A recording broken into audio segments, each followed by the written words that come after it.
అధికారంలోకి వచ్చిన తర్వాత ఏ వర్గం సంతోషంగా ఉంది చెప్పండి నాకు. ఏ వర్గం, ఒక్క వర్గం సంతోషంగా ఉందని చెప్పండి.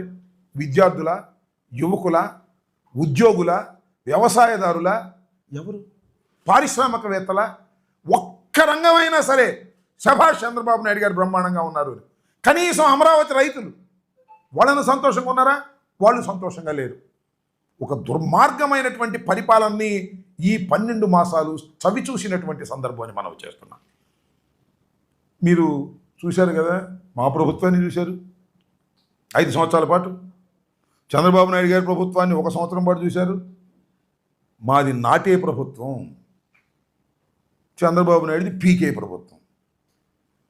అంటే ఒక మాటలో చెప్పాలంటే ఉద్యోగాలు ఇచ్చే ప్రభుత్వం మాది, చంద్రబాబు నాయుడు గారు ఉద్యోగాలను పీకేసే ప్రభుత్వం చంద్రబాబు నాయుడు గారిది.